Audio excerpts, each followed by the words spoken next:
Let's listen to another one here. This is a little shorter. They need to slap Pelosi till she gets pretty and sober. It's going to take a lot of hits. Well, now that they know the voice of the people has spoken and what we stand for, maybe they might wake their ass up and say, hey, let's just appease the people and give them Trump.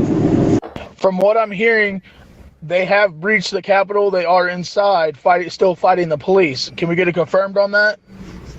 That is confirmed. They are inside, going through the door, front and back door, going through windows, climbing scaffolding. They are inside. Congress is being taken out of the chamber and put into secured, sheltered areas for evac. That's revealing. I mean, they're inside, and now things are beginning to heat up. What did you make of that, Scott? What strikes me most is just how many cases, big, small, mid-level, where Nancy Pelosi is referenced. Either something vulgar or violent about or toward Nancy Pelosi. It's also not a surprise to look at the backstories of some of these defendants and see accusations, if not convictions, for misogyny, for domestic assault, for violence against women. And every time I hear it, Zev and Joe, every time I hear it, it's like, there's another one. There's another person accused of saying something violent toward Nancy Pelosi. It is a great thing. It is a wonderful thing. She was safely evacuated on January 6th. Yeah, the hatred towards Pelosi and to Pence throughout all this tape is quite remarkable. I mean, especially because Pence was on their team, supposedly, up until that day. But it's really remarkable how much hatred they have toward the Democrats, and particularly Pelosi, as you point out. What's more, if you look through the Oath Keepers cases, as Joe has and as I have, you'll see also vulgar phrases chanted towards Mitch McConnell, specified near, around that so-called military stack, January 6th. I'm really interested in why there's so much vulgarity. I mean, it's sort of maybe just a military culture, but it does seem very vulgar. It seems so steeped in hatred. It's not only vulgar in terms of the language. It's vulgar in terms of the racial overtones of a lot was alleged that day. Soiled the walls on January 6th. People, drinking alcohol they found on site. People smoking cigarettes and marijuana inside this hallowed building. Vulgar in lots of different levels. Yeah, really is. And the Confederate flag is disgusting as well. The fact that that's being paraded through and, what they've done to ransack offices, it's disgusting. Especially and there were multiple Confederate flag images, not just the notorious one that you saw Mr. Seyfried allegedly carrying near the Senate chamber. There were others, and it wasn't a singular moment or a singular person doing that. And the giant cross, I guess they were going to try and hang someone on the gallows or somehow as well. There was a small gallows that was, according to a witness, not large enough to use, and pardon that phrase, but it was more of a model gallows with a fluorescent orange rope of significant strength. And I had a couple of historians tell me the orange is not accidental. Orange makes it more bright, obvious, noticeable, a brighter symbol. We know that the noose rope itself is in the possession of the Washington field office of the FBI, far from Capitol Hill. Hasn't been referenced in any charging documents, but that the FBI has it raises the prospect it'll eventually be mentioned in somebody's case. Fascinating. All right, let's listen to two more we got here. I think they're getting pretty close to getting inside the stacking. We are in the mezzanine. We are in the main dome right now. We are rocking it. They're throwing grenades. They're freaking shooting people with paintballs, but we're in here. Be safe. God bless and Godspeed, and keep going. Get it, Jess. Do your shit. This is what we fucking lived up for. Everything we fucking trained for. Be safe out there, brother. I just got a news release over my phone that they've just dispersed tear gas in the Capitol Rotunda. Who has dispersed? Because we got tear gas too, I think. They said the tear gas was dispersed to try clearing them out, and it is not even moving any of them out of the building. Yeah, I think they're a little pissed off right now. Well, I guess they're going to realize now that the American patriots and the American people are not going to put up with this illegal bullshit that they're pulling and trying to get fucking Slow Joe in there. That's quite triumphant for them, I guess. They're arriving at the mezzanine. I still don't know what the plan was. I mean, it seems to me, listening to the audio, they were going to try to hold everyone hostage for a long period of time. Yeah, I don't know what their plan was, to just maybe occupy the space for as long as possible to sort of delay, the counting of the electoral votes. But then what were you going to do? At some point, the National Guard was going to come.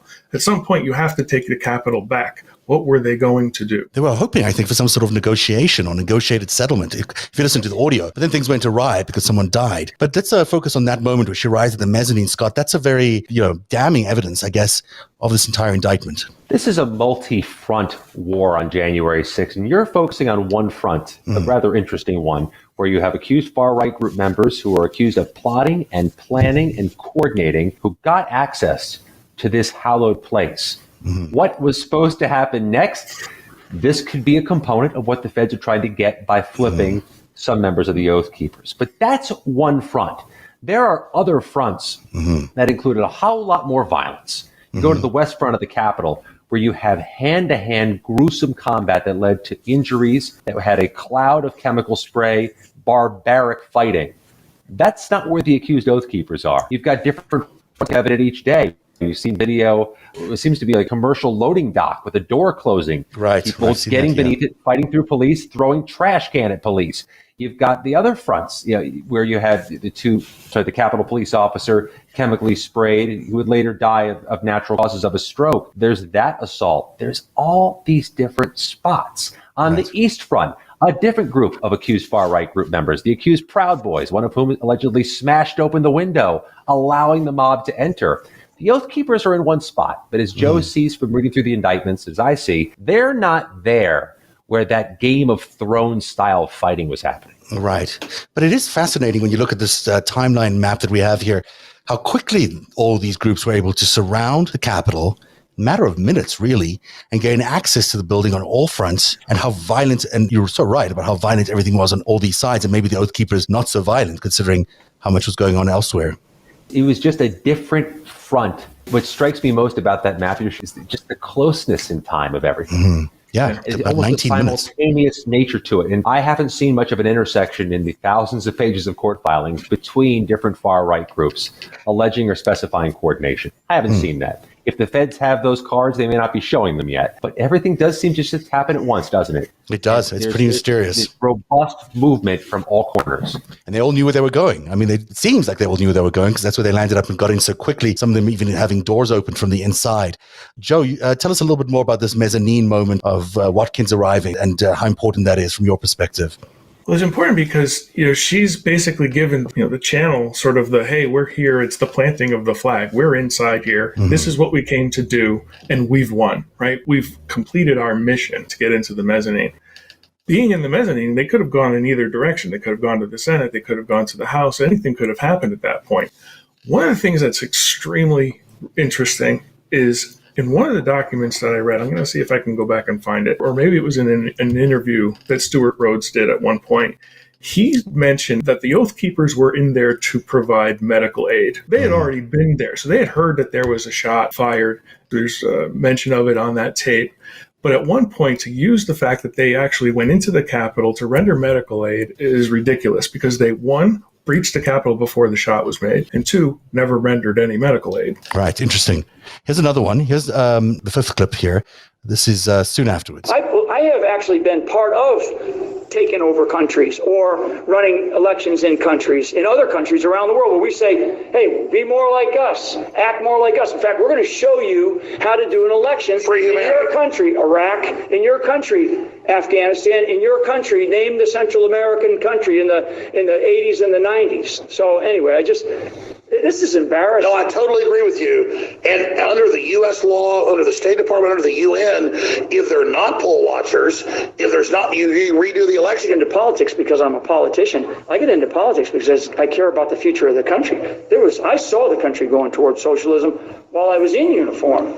So that's why I felt so strongly about getting involved in the political process, because I knew if we went a different direction, we wouldn't have this conversation. DNA in the American psyche and in the American culture that still exists, and that DNA goes all the way back to 1776. Again, 1776 comes up again, but these guys, it's interesting. They're reflecting on them trying to bring order to other countries, and yet here they are creating absolute chaos in D.C. I mean, it seems like they haven't really thought it through very well, or they're just so brainwashed that they're in a different dimension almost.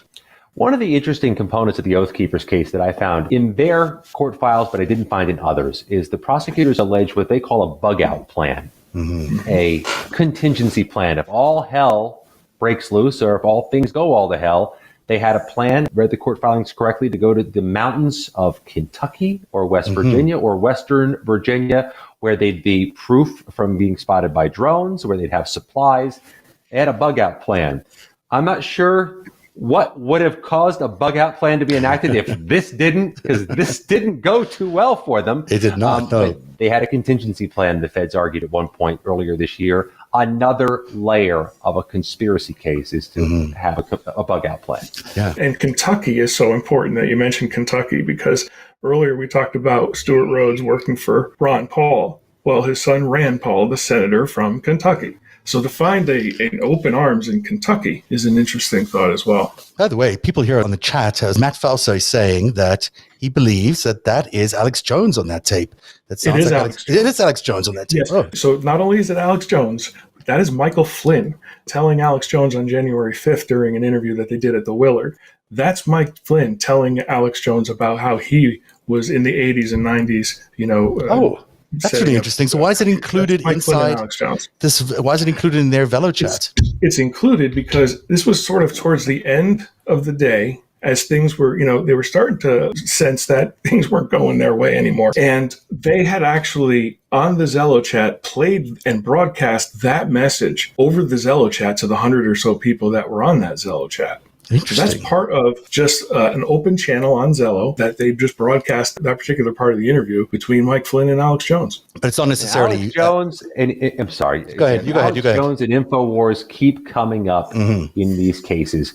We're reading through in the past week the case of a man named Daniel DJ Rodriguez from California. He's accused of using the taser device on the neck of injured D.C. police officer Michael Fanone. The FBI released through the U.S. attorney, and we read through the hundreds of pages of transcript of the FBI's questioning of Rodriguez, and they asked him, where do you get your beliefs and information from? And he responded, InfoWars. Yeah. InfoWars is my source. And we see as somebody who has made appearances on InfoWars is actually charged in a January 6th case.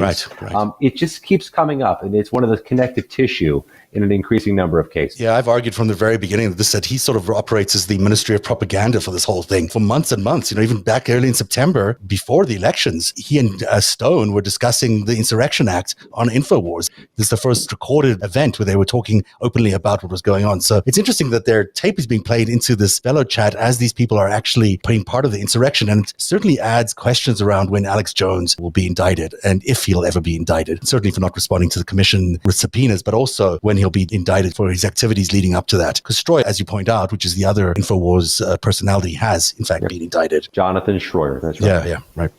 Joe, any other thoughts on Alex Jones there, or anything else we should know about that, or should we move on to the next one? I think we go to the next one. This is the last one, so we are post-event. So this is after the event. She's a little tired, is Ms. Watkins. I want to say thank you. Maybe it's almost Watkins. Someone is. Oh, no, thank you, 3%. Thank you to everybody. Really. Like I said, if I'm going to die in this country, I'm going to die free, along with my patriot friends. I will never consent to this presidency. I will never consent to communism. If you guys need me, I'll be here. I'll have the phone by my bedside. Sounds pretty maudlin. Sounds pretty sad and tired, obviously, but deceived. Like seriously deceived by what was going on in the country at the time. There's an arc to this tape because it does start out sort of exciting. We're in the mezzanine. Yay, look at us. And then you have that sort of demoralized, hey, what just happened? The voice that we just heard, I spoke earlier about this sort of, relay team. They're thanking her for providing intel. She was literally taking information off of social media, such as Sidney Powell, Lynn Wood. She was taking things that they were tweeting, talking about how Pence had betrayed them, how Pence had, failed anything. And you can tell that they're demoralized by what had happened and disillusioned. Especially because someone had died. I mean, by that point, 2 people had died. It's interesting to me that this is what the end of the day sounds like to them. They don't feel very triumphant. They obviously felt like it was a disaster for them too. Yet they still seemed somewhat committed to dying for the cause, even though it was a giant failure. And if you talk to some of the January 6 defendants who are locked up pre-trial in the D.C. jail, or you speak with their attorneys, they'll tell you, some of them will, that what exists now among those January 6th defendants in the jail is almost cult-like. They're segregated from the rest of the general population, either for their safety, the rest of the population's safety, or both. And every night they sing the national anthem. They speak about January 6th a lot. One of the defendants says it's not a good place to go to get fresh new ideas and to try to separate yourself from the politics in the moment of January 6th. It's all they talk about. It consumes them. There's one defendant who's worried he's going to become radicalized because he's in that wing of the jail. Well, it's true. Now become radicalized. So whatever you heard in the 11th hour after the peak of the riot, January 6th, I can imagine what the talk is like now. Yeah. Is there triumphalism? Yeah. Is there denialism? Is there defeatism? It doesn't feel like it's gone away. I mean, it certainly feels like certainly the people in there must be getting radicalized, but I feel like the rest of the country has shifted further into their direction. There's a lot more sympathy these days for everyone involved in January the 6th. It seems like despite the commission's really terrific work so far in exposing some things and confirming many of the things that many of us had reported before, but the country doesn't seem to be behind the move to go after these people. Certainly Democrats are, a huge part of the Democratic support in this country are in favor of it, but it doesn't seem like the whole country's still thinking about January 6th. That, to me, is why this is the most fascinating story of our lifetimes, because this story has just begun. It's a transformative moment in our culture, in our politics, and in how we view each other in our communities. You ask, do people think it's a big deal? It's a real Rorschach test. I have no shortage of people, you two don't either, who probably say, everybody involved should be in prison for years. Everybody should be locked up for decades that was any part of this. Right. Then you have others saying this wasn't a crime. This was a peaceful protest, that the real insurrection was November 3rd and January 6th was a protest. You have that binary. You have that much of a divide. And January 6th has fueled a cultural and political change that began with Trump and has now infused it with a new momentum and energy. Absolutely. And it speaks to how much propaganda is still going on. Go ahead, Joe. And the fact that they call them tourists, right? So I think, again, as you say, this is really an historic moment. And I believe that these tapes, that this audio is historical record. In it, you can hear them already talking about, well, Antifa was there, and it was Antifa that did the violence, and it was the BLM folks that did the violence. And if you look at the people walking through the rotunda, they looked like regular tourists. So now you start to wonder, where is it that they're getting the information from a political perspective? Like, how did that representative come to the conclusion that this was tourists? Did he hear this audio? Because what's very interesting is some of the people that are on this audio, I'll say this, historically, they were also involved with members of the Freedom Caucus. So we're talking about Paul Gosar. We're talking about Andy Biggs. Part of this audio also includes Paul Gosar's speech, because if you recall, when we talked about the precision and the timing of everything that went down, Paul Gosar was the one giving his speech when they had to recess the House because everybody had broken and breached the Capitol. So it was Paul Gosar literally giving the speech at the time. It's all coordinated. It does all feel very coordinated, and it does just feel, as you point out, both of you point out, it is just a one episode of what seems to be a continuing episode to drain our democracy of its democracy. And I fear that the machinery that now was telling these people that what they were doing is legal and that they were right to go in and storm the Capitol and that they had a citizen's warrant or whatever it was to do so, that machinery has now gone well beyond just that group of people who are there at January the 6th, but is infecting everybody in the country to a very large extent. We've seen the move of these sheriffs, these sovereign sheriffs that are showing up everywhere. The rule of law, the absolute principles in which this country is based on, have been completely undermined. It feels to me like a propaganda machine. It feels to me like it's an information war machine that is both external in that it comes from maybe foreign countries like Russia, but it's also now internal, domestic, coming from any number of players internally. You also have citizens who are only consuming curated information. Right. Information they want curated for them. I wouldn't doubt the people who think this was a peaceful tourist visit are only seeing the images Joe referenced. That one snippet of video where at one point the mob was between the velvet ropes in the rotunda. For one moment they were, and if that's all you see of it, if all you see is the group outside the Trump speech at the White House ellipse, you may think that. If I come up with some information that may be exculpatory for some of these defendants, that may evoke sympathy, or may make you think that they didn't do something quite so wrong, there are a number of people who don't want to hear that either. Who don't want to hear about anything sympathetic or exculpatory about a named defendant. So if people actively consume and seek out only curated information, they're perpetuating this propaganda themselves. Absolutely. Any thoughts about the propaganda as well, Joe, from you? Yeah, I think that's what led to, some of those people who were caught up in the moment. Like, how did they get so angry at Nancy Pelosi? I mean, I'm not angry at Nancy Pelosi. I've watched Fox News and I understand why they're angry at Nancy Pelosi, because everything she does is evil. I think when you start to demonize people, and like you said earlier about, a lot of Christians that are involved in this, you start talking about demons and really starting to demonize all of the Democrats, but looking to Nancy Pelosi as being sort of this, leader of a demonic sect, it's going to cause vitriol against her. And as you pointed out, Scott, about the misogyny, it all goes to the same point. Why is Biggs, I'm sorry, I forgot his name, but why is his feet up on her desk? All right. Why is that? He Barnett, yeah. Big O, that's right, Big O. So why is his feet up on Nancy Pelosi's desk? I mean, come on, let's get real. So rude. And yet there he is doing just that. So it's a scary time we live in the United States right now. And I wonder if you guys have any thoughts about how we move beyond this, because you, more than any, Scott, I think are covering a different side of the American population. But these insurrectionists are very different people. How do we bring them back into the fold? Can we bring them back in the fold? First of all, I've developed an appreciation for how diverse this group actually is. You have people from all different demographies, from different socioeconomic statuses, from nearly every state in the nation. There's clusters from upstate New York to Southern California, from Florida to Illinois and Michigan. You have people from different professional backgrounds, blue collars and white collars, but all of them, to a degree, undergoing some form of radicalization.